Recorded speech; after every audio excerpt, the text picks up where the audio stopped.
बहुत पुरानी बात है। एक नदी में बहुत सारी मछलियों के साथ कुछ कछुए भी रहा करते थे। उनके बीच चंदू नाम का एक कछुआ भी रहता था।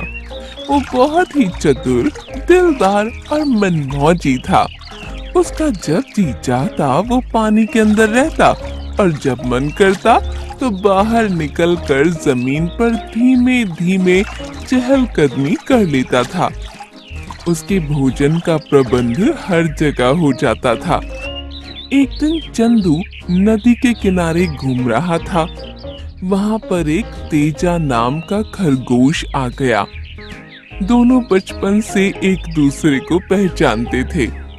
कभी कभी एक दूसरे से बातें भी करते थे। तेजा ने चंदू को देखा तो बातों का दौर चल पड़ा। अभी कुछ पल पहले मैं पहाड़ी पर था और तुम जैसे नदी से बाहर निकले होगे उससे कम समय में मैं यहाँ पहुँच गया। अब जब तुम धीरे धीरे नदी में जाओगे इसके पहले ही मैं अपने घर पहुँच जाऊंगा।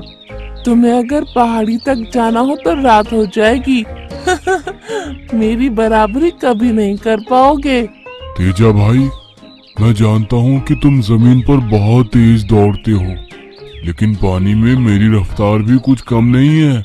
मैं पलक झपकते ही तैरकर नदी के पार पहुँच जाता हूँ। पानी में तो मैं भी तैर सकता हूँ, तुमसे आगे निकल सकता हूँ।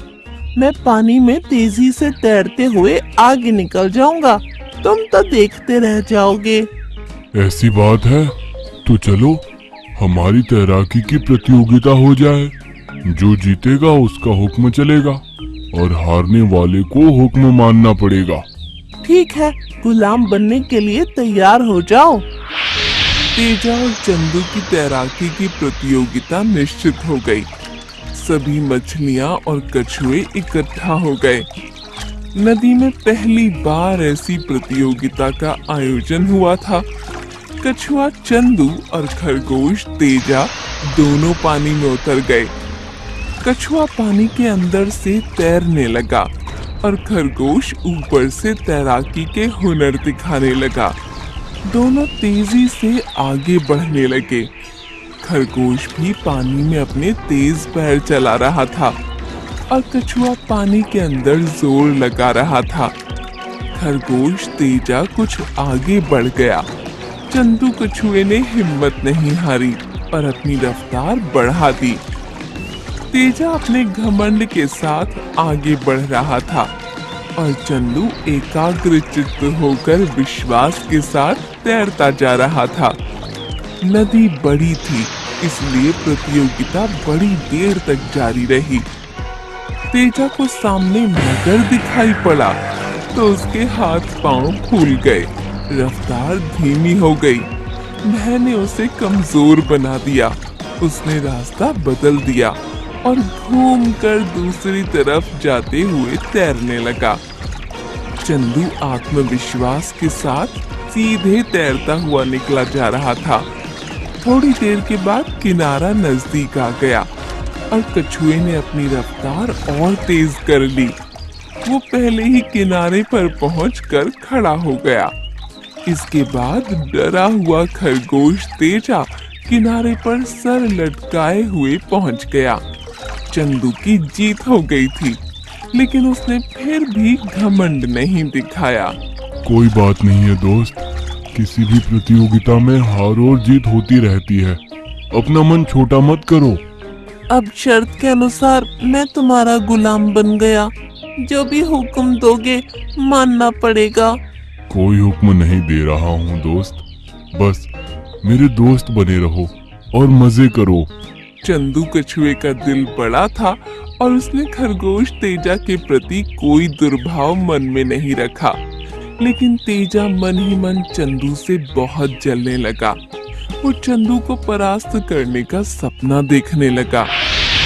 एक दिन तेजा ने चंदू के सामने दौड़ की प्रतियोगिता का प्रस्ताव रखा।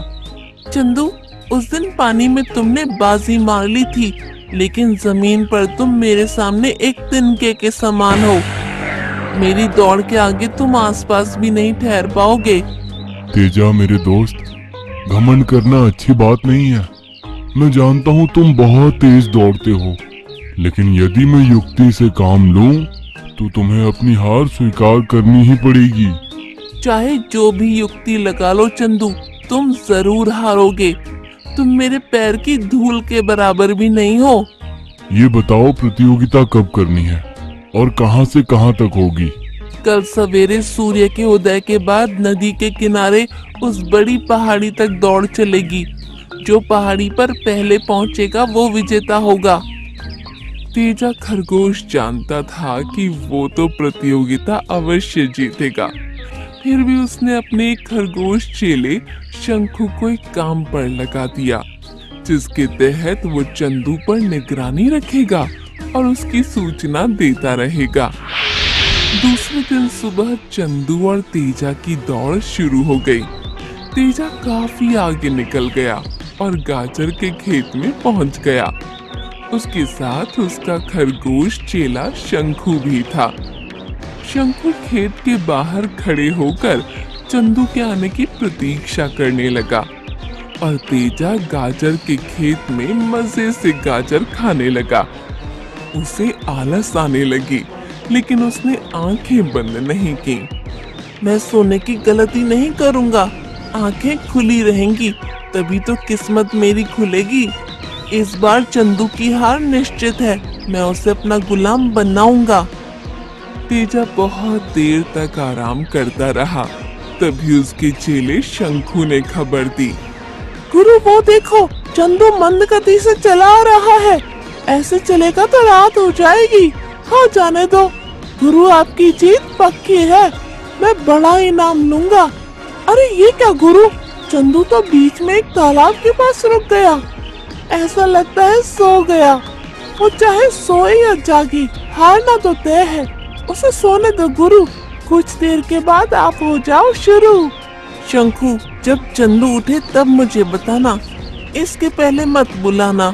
मैं कुछ खरगोश भाइयों के साथ खेलना चाहूंगा। ठीक है गुरु, आप खेलो खेल, चंदू को सोने दो। शाम होते होते आपके विजय का डंका बजेगा। ये शंखू नाचेगा, सारा जंगल देखेगा। शाम होते ही शंखू अपने गुरु तेजा को लेकर पहाड़ी की तरफ दौड़ पड़ा। कुछ ही देर में दोनों पहाड़ी के पास पहुंचे तो वहां का दृश्य देखकर उनके पैरों तले जमीन खिसक गई। कछुआ चंदू गले में विजय की माला पहनकर वहां पर बड़े शान से दूसरे कछुओं के साथ खड़ा था। वो जीत चुका था और तेजा की हार हो गई थी। तेजा का सर चकराने लगा था। उसकी समझ में नहीं आ रहा था कि ये चमत्कार कैसे हुआ। चंदू, तुम तो तालाब के पास सो गए थे, यहाँ कब और कैसे आ गए? मेरे दोस्त, जिसे तुमने तालाब के पास सोया हुआ देखा, वो मैं नहीं, मेरा जुड़वा भाई चंदू है। हम दोनों एक जैसे दिखते हैं। मैं तो दौड़ की प्रतियोगिता में कुछ दूर दौड़ने के बाद नदी में पहुंच गया। उसके बाद तैरता हुआ दूर बड़े किनारे पर पहाड़ी के पास पहुंच गया। वहां से कुछ दूर ही पहाड़ी थी। चलते चलते पहुंच गया। इस तरह मेरी जीत हो गई। इस प्रकार से तेजा का घमंडी सर नीचे हो गया।